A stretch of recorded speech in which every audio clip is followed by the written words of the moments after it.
You don't belong here," Ethan Caldwell said loud enough for everyone at the pool to hear, his voice cutting through the soft music and laughter like it owned the air itself. And for a second the entire rooftop went quiet, every guest turning to look at the girl he had just singled out. Lily Harper stood there in her simple uniform, a neatly folded towel in her hands, the bright California sun reflecting off the glass infinity pool behind her. But instead of shrinking or apologizing like he clearly expected, she just gave a small, calm smile, the kind that didn't match the situation at all, and that alone made Ethan frown, because he was used to reactions, fear, embarrassment, silence, anything that confirmed his power, but not this, not composure, not from someone he had already decided was beneath him. "I said," he continued, taking a slow step closer, his polished shoes clicking against the stone tiles. "This isn't a place for people like you." A few guests chuckled awkwardly. Others looked away, pretending not to notice, because no one ever challenged Ethan Caldwell, not the man who owned half the skyline they were standing in. Lily lowered her eyes for just a moment, not in submission, but as if she were thinking, calculating something invisible. Then she spoke softly, her voice steady.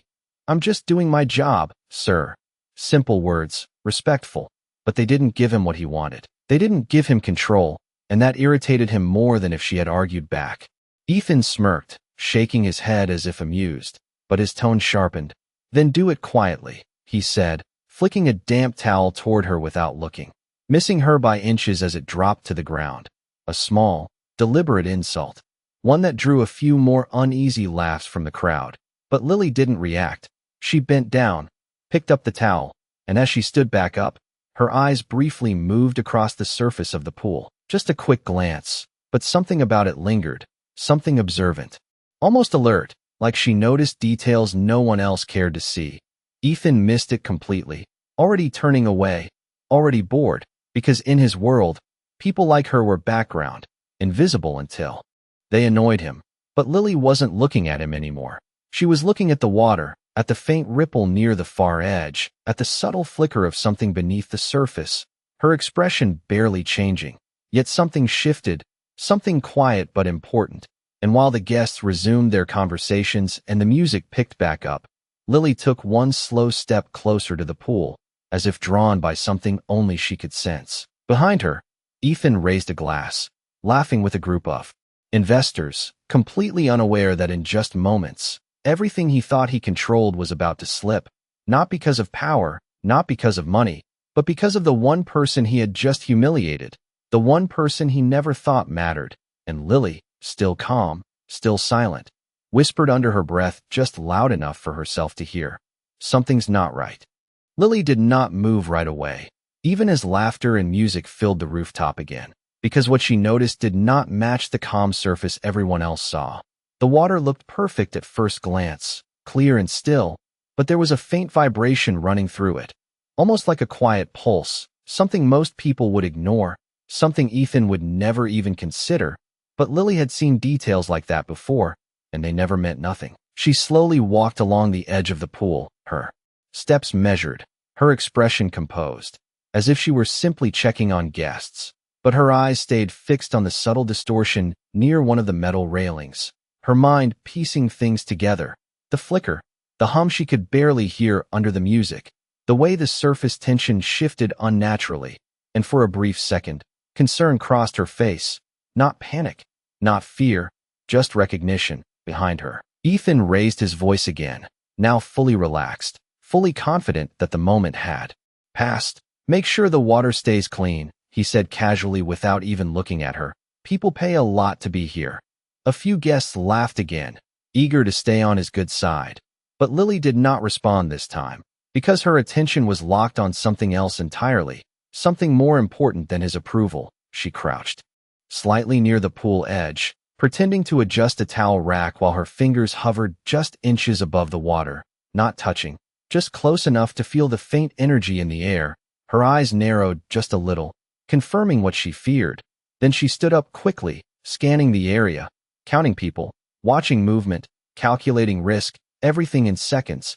And then she saw it, a young boy near the far side of the pool, leaning too close to the edge, distracted, unaware, the kind of moment that could turn serious without warning. Lily took a step forward, her voice calm but firm.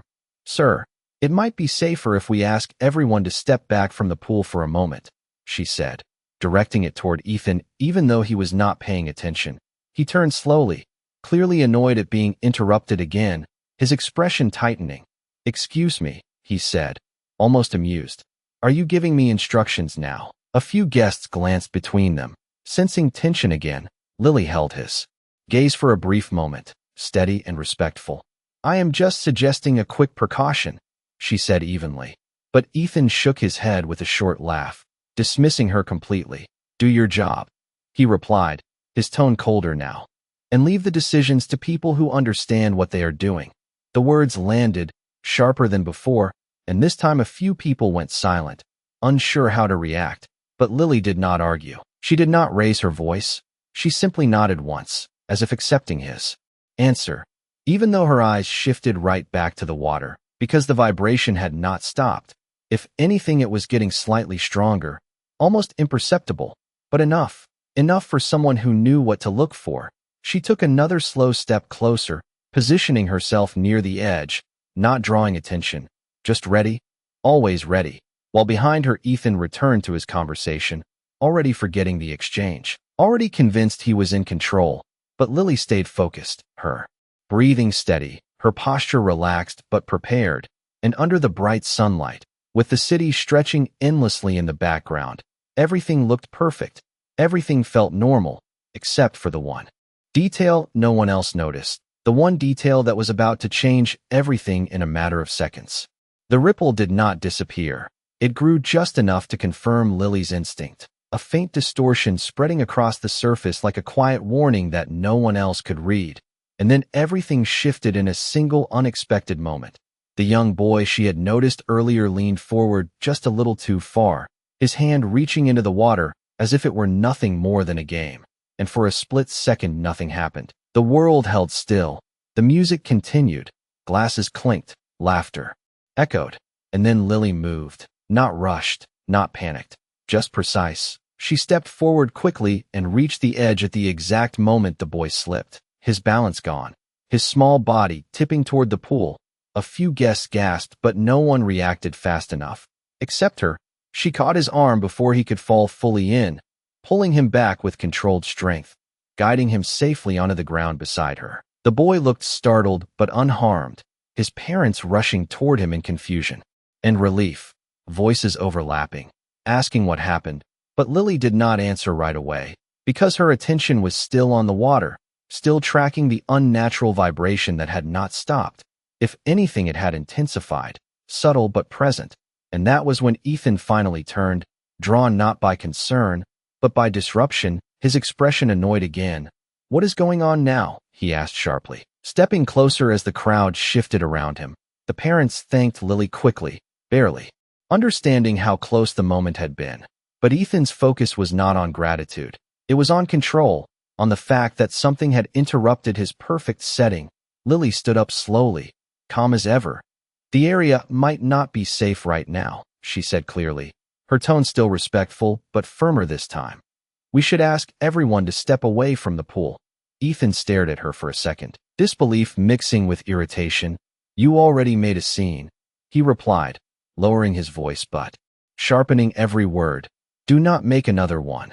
The guests nearby went quiet again, watching closely, sensing something building beneath the surface of this exchange. Lily held her ground, her eyes steady, not defiant, just certain. "I am trying to prevent one," she said, and that sentence hung in the air longer than expected, because it carried something different, not emotion, not fear, but confidence. And that unsettled him more than anything else she had done. Ethan let out a short laugh, shaking his head as if dismissing the entire situation. "There is nothing wrong here," he said, gesturing toward the pool, toward the view, toward the carefully curated perfection of the space. "Everything works exactly as it should." But as he spoke, the faint hum beneath the surface became just slightly more noticeable, not loud enough for most, but enough for Lily. Enough to confirm what she already knew. She took one small step closer again, positioning herself between the guests and the water without making it obvious. her posture still relaxed, her movements subtle, because panic would only make things worse. And behind her, Ethan turned away once more, already disengaging, already convinced that the situation was beneath him. But Lily did not move away this time. She stayed exactly where she was, her eyes fixed on the water, her mind already preparing for what might come next, because whatever was building beneath that calm surface was not finished, and she was the only one who understood that the real danger had not even begun yet. The air felt normal to everyone else, but to Lily it was shifting, tightening, like something invisible was building pressure just beneath the surface. The faint vibration in the water, now more consistent, no longer random, no longer something she could ignore. She exhaled slowly, steadying herself, because moments like this were not about reacting fast. They were about reacting right. Her eyes traced the pool's edge again until they landed on the metal ladder near the far side, a small detail most people would overlook. But there it was, a barely noticeable flicker where the sunlight hit the rail, not a reflection, not quite. Something irregular, something wrong. And that was when it clicked, not completely, but enough to know that the danger was not just in the water. It was connected to something structural, something electrical. Her gaze lifted briefly, scanning for any sign of maintenance equipment, exposed wiring, anything that could confirm her suspicion. But everything looked polished, perfect, designed to impress, which made it more dangerous. Because no one expected anything to fail in a place like this. Behind her, Ethan's voice carried again, smooth and confident as he continued his conversation, already moving on, already dismissing everything that had just happened. That is what I mean, he said, gesturing toward the skyline. Precision, control, everything exactly where it should be. His words almost ironic, but no one pointed it out. No one ever did. Lily took another step along the edge, her movements slow, deliberate, positioning herself closer to the ladder without drawing attention. Her mind running through possibilities, calculating risk, estimating timing. She knew she could not just shout, could not just force people away without proof. Not in this environment. Not with someone like Ethan controlling the narrative.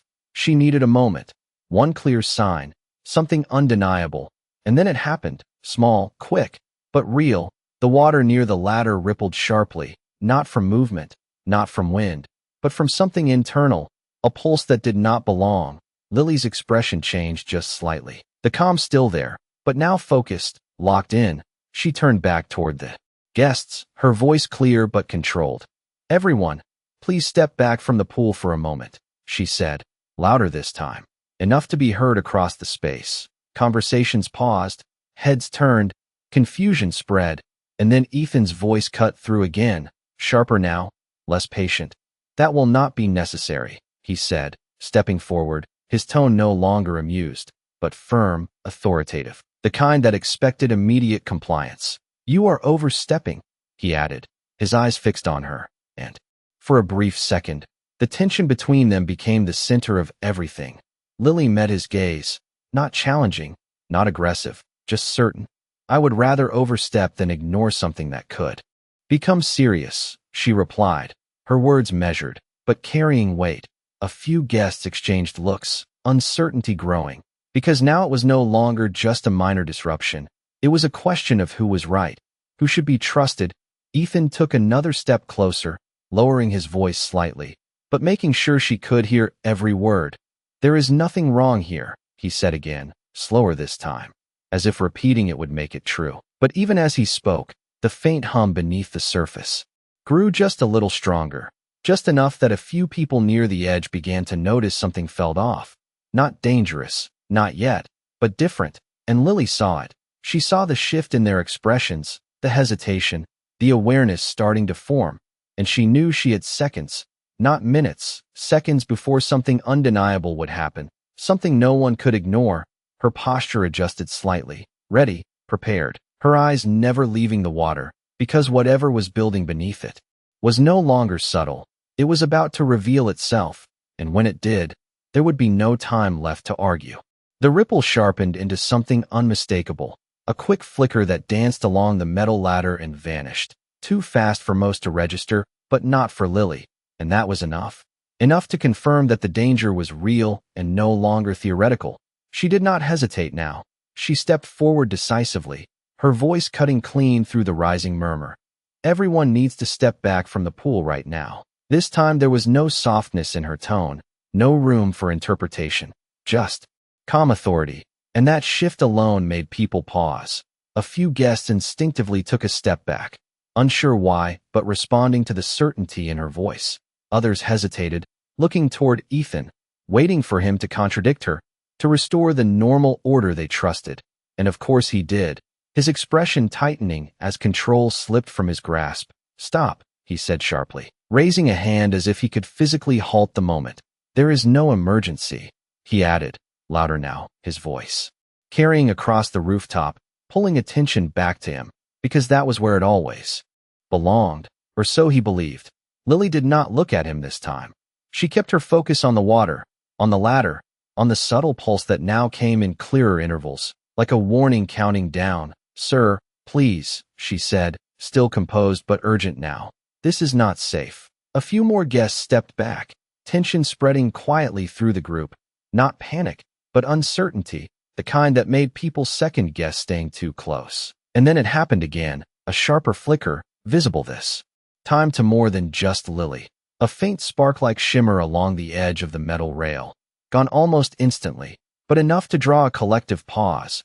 A few people near the edge pulled their hands back instinctively, eyes narrowing, trying to understand what they had just seen. Ethan noticed the shift, the hesitation, the way attention was no longer fully on him. And for a brief moment something crossed his face, not fear, but doubt, quickly buried under pride. "It is a reflection," he said, firmly, almost too quickly, as if saying it fast enough would make it unquestionable. But the confidence in his voice was no longer absolute, and Lily saw that. She saw the crack, small but real, and she stepped closer to the edge, positioning herself between the pool and the nearest guests, her presence now unmistakably intentional. "Everyone back up at least 6 feet, she said clearly, giving a specific instruction this time. Something concrete, something people could follow, and more of them did, slowly, reluctantly, but they moved, because now it felt different. Now it felt like something was actually wrong. Ethan exhaled sharply, frustration building as control continued to slip. "You are causing unnecessary panic," he said, but his voice did not carry the same weight anymore. Not with the visible hesitation spreading through the crowd. And then, without warning, a sudden stronger pulse moved through the water, subtle but undeniable, the surface trembling for just a second. Longer than before, long enough that several guests gasped softly, stepping back instinctively. And in that moment the balance shifted completely. This was no longer a question of authority, it was a question of safety. Lily's eyes locked onto the ladder again, her mind already moving ahead, calculating what might happen next, how fast it could escalate, how close they were to something worse. And she knew that whatever was building was not done. It was reaching a point, a threshold, and they were running out of time. Her voice lowered slightly, but every word carried urgency. "We need to clear this area now." And this time, people listened, not because of who she was, but because of what they had just seen. And as the crowd slowly began to shift backward, creating space between themselves and the water, Ethan stood still for a second longer than everyone else, his jaw tight, his certainty fading, because for the first time, he could not ignore it anymore. Something was wrong, and the one person he had dismissed was the only one who had seen it coming. The space around the pool began to clear, slowly at first, then with growing urgency, as more people sensed that something was not right. Conversations faded into uneasy silence, replaced by the sound of cautious footsteps moving back across the stone tiles. Lily stayed exactly where she was, her body angled slightly toward the ladder, her eyes tracking every change in the water, every flicker, every pulse. Because now it was no longer subtle, the pattern was consistent, building in intensity. And she knew they were seconds away from a critical moment. "Keep moving back," she said calmly, her voice steady even as tension filled the air. "Please give the pool some space." Most guests followed without question now, stepping at least 6 to 10 feet away, forming a loose perimeter, their expressions shifting from confusion to concern. Phones lowered, conversation stopped. attention fully focused on the pool and the woman who had taken control of the situation without asking for it. Ethan remained near the edge longer than the others, not out of defiance now, but out of hesitation, as if trying to reconcile what he believed with what he was seeing. His gaze flicked from Lily to the water and back again, his confidence no longer absolute. "What exactly do you think is happening?" he asked, his voice quieter, less commanding, but still edged with skepticism. Lily did not look at him. Her focus remained fixed. "There is likely a current running where it should not be," she said clearly, choosing her words carefully. "And it is getting stronger." A few guests exchanged worried glances, stepping another foot back instinctively, the idea alone enough to make them uncomfortable. Ethan frowned, absorbing that, his mind catching up, but still resisting. "That is not possible," he said, though the certainty in his voice had weakened, and as if the moment itself was waiting for confirmation. The water responded. A visible shimmer spread from the ladder outward, lasting longer than before, long enough that several people saw it clearly this time. A soft gasp moved through the crowd, undeniable now, no longer dismissible. Lily stepped closer to the edge, careful, precise, her movements controlled. She reached for a long pool skimmer pole resting nearby, gripping it firmly, not as a tool of panic, but as a way to test distance, to confirm what she already suspected without putting anyone at risk. She extended it slowly toward the water near the ladder, stopping just short, watching closely, the tension in the air tightening as everyone held their breath, even Ethan, who had unconsciously taken a step back now, the first sign that his instincts were finally overriding his pride. The tip of the pole hovered inches above the surface, and then, just for a fraction of a second, a faint reaction flickered where the metal met the air above the water, subtle but enough. Lily pulled the pole back immediately, her expression sharpening. Confirmation complete, she turned slightly toward the crowd, her voice firm and clear. "No one goes near the water," she said. No hesitation, no doubt. Not even a step closer. And this time there was no resistance, no questioning, just compliance. Because everyone had seen enough to understand that something was seriously wrong. Ethan ran a hand through his hair, tension finally breaking through his composed exterior, his voice lower now, almost to himself. How did this even happen? But Lily was already thinking ahead, already scanning for the next risk. Because this was not just about keeping people back anymore. It was about what might happen if the situation escalated further. Her eyes moved quickly across the deck, checking distances, exits, anything that could help if they needed to move faster, because the pattern in the water was still building, still intensifying, and deep down she knew they had not reached the worst part yet, not even close. The tension did not break, it tightened, stretching across the rooftop like an invisible line that no one dared to cross. Guests stood frozen several feet away from the pool, eyes fixed on the water that now clearly carried something unnatural beneath its calm surface. The faint shimmering pulses becoming more frequent, more visible, no longer something you had to look for. It was there, undeniable. And Lily stood at the center of it all, her posture steady, her breathing controlled, but her focus razor sharp, because she knew what came next would define everything. "We need to shut the power source down," she said firmly, her voice cutting through the silence. And this time, she turned slightly toward Ethan, not for permission, but for access, because in a place like this, he was the only one who could authorize anything immediately.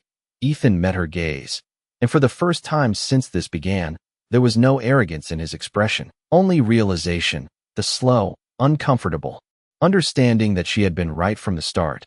His voice came out lower than before, less certain.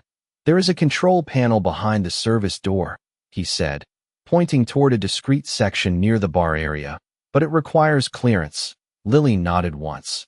"Already moving." "Then we do not wait," she replied, her pace quickening but still controlled, every step deliberate, because rushing blindly would not help. The crowd parted instinctively as she moved, giving her space without being asked. Their trust now completely shifted, not toward the man who owned the place, but toward the woman who understood it in ways he did not. Ethan followed a step behind, not leading, not directing, just keeping up. The shift in roles subtle, but undeniable. As they reached the service door, Lily paused briefly, her hand hovering over the handle, her mind calculating the risk of leaving the pool even for a moment. But she knew it had to be done. The source needed to be cut, or the situation would only escalate. "Keep everyone back," she said without turning, and Ethan responded immediately. "No one moves closer." His voice louder now, not out of authority, but urgency. The crowd obeyed, holding their distance, watching as Lily opened the door and stepped inside, the space beyond dimmer. Functional, a contrast to the polished luxury outside. She scanned quickly, locating the panel Ethan had mentioned, rows of switches and indicators, most of them unfamiliar to anyone without technical knowledge. But Lily did not hesitate. Her eyes moved with purpose, identifying the section connected to the pool system, tracing labels, assessing configuration, and then she saw it, a warning light blinking faintly. Something that should not have been active. Confirmation again. Her hand moved toward the main cutoff. But just before she reached it, a sharper pulse surged through the system, visible even from inside. A brief flicker in the lights, a hum that intensified for a second longer than before, and outside, a collective reaction rippled through the crowd, audible even through the door. Lily stopped for just a fraction of a second, adjusting her timing. Because this was no longer stable, it was peaking. She flipped the switch decisively, the motion clean and immediate, and for a moment, everything went still. The hum cut out, the faint vibration vanished, the air itself seemed to pause, and then, slowly, the tension began to release. Outside, the water settled, the unnatural shimmer fading until it was gone completely, leaving only a calm surface behind, the kind that looked safe again. But everyone knew it had not been moments ago. Lily stepped back from the panel, exhaling quietly, her shoulders relaxing just slightly, not in relief, but in acknowledgement that the immediate danger had passed. She turned and walked back out onto the rooftop, where all eyes were now on her, the silence heavy, expectant, and Ethan stood there, waiting. His expression changed in a way no one had ever seen before, because for the first time, he was not the one in control, and he knew it. For a few seconds, no one spoke. The rooftop that had been filled with laughter and noise now held a quiet that felt heavier than anything before. The pool looked calm again, perfectly still, reflecting the sky like nothing had ever been wrong. But the memory of those pulses, those flickers, lingered in every eye that had witnessed them. Lily stepped fully back into the open space, her expression composed as always. But there was a subtle shift in how people looked at her now, no longer as someone invisible, no longer as someone beneath them, but as the one person who had seen what no one else could, who had acted when no one else knew how. Ethan stood a few feet away, his posture no longer rigid with control, but uncertain, almost hesitant, as if he was trying to find the right words in a moment where words had never mattered to him before.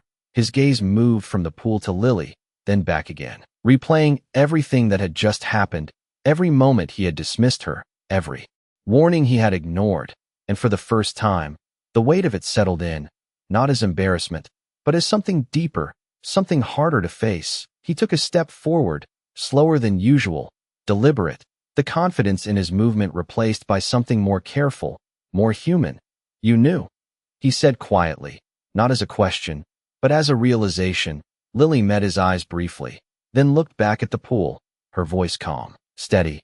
"I saw enough to know it was not safe," she replied, simple, direct, no need to explain further. A few guests nearby exchanged glances, some whispering softly, the tension beginning to shift into something else, something closer to respect, even admiration. But Lily did not react to any of it. She simply moved to place the skimmer pole back where it belonged, restoring a sense of normal order without making a moment of it. Ethan watched her, the silence stretching between them. And then he spoke again, his voice lower, stripped of the edge at once. "Carried, I should have listened," he admitted, the words unfamiliar, almost uncomfortable, because they were not something he said often, if ever. Lily paused for just a second, then continued her movement, her tone unchanged. "What matters is that everyone is safe now," she said, and that was it. No accusation, no reminder of what he had said earlier, no attempt to make him feel smaller, and somehow that made it harder for him, not easier, because there was nothing to push against, nothing to defend himself from. Just the quiet truth of what had happened. Ethan took another step closer, lowering his voice even further. I misjudged you, he said, more clearly this time. The admission direct, the kind that carried weight in a way his earlier words never had. Lily finally turned to face him fully, her expression calm but firm, her eyes steady. You did not see me, she replied, and the distinction mattered. It was not just about judgment, it was about absence, about dismissal, about the way he had chosen not to recognize her at all.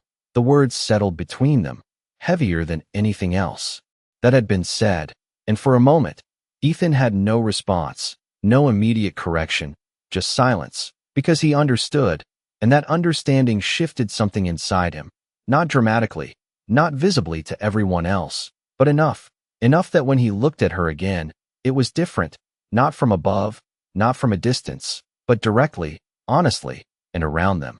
The rooftops slowly began to breathe again, conversations restarting, movement returning, but the atmosphere had changed. Permanently, because everyone there had seen the same thing. Power had shifted, not through wealth or status, but through clarity, through action, through the quiet certainty of someone who knew what mattered when it counted.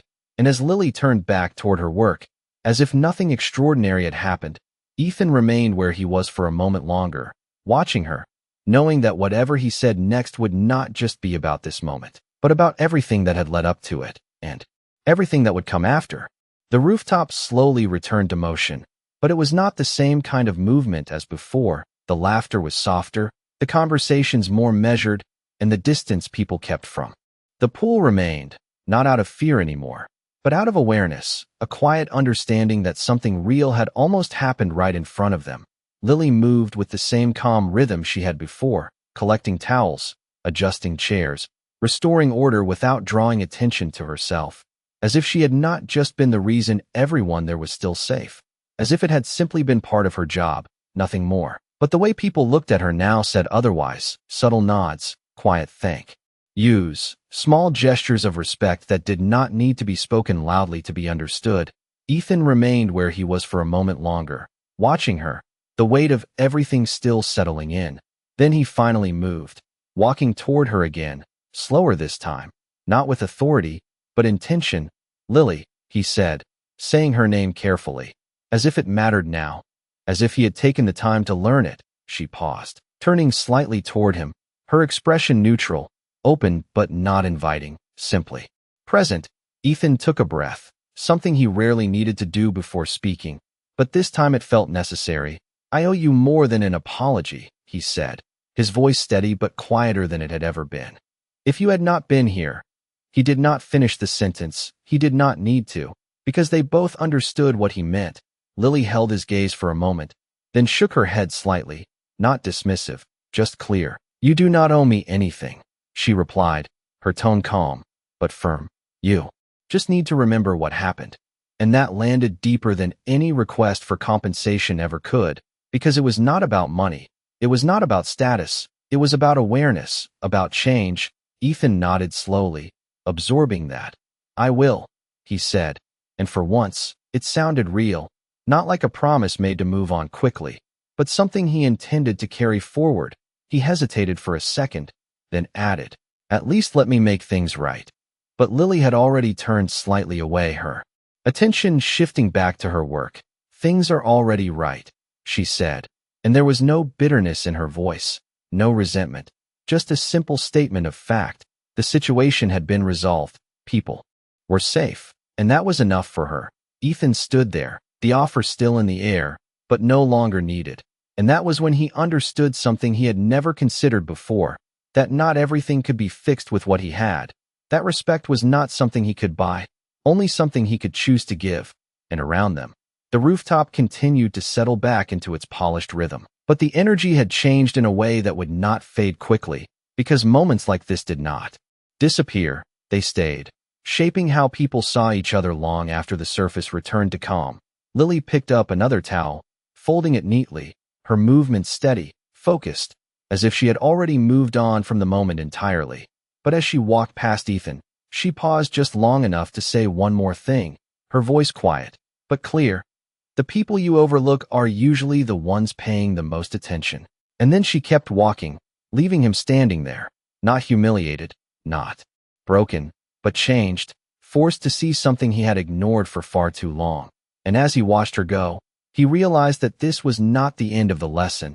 It was only the beginning of understanding something he had never needed to understand before.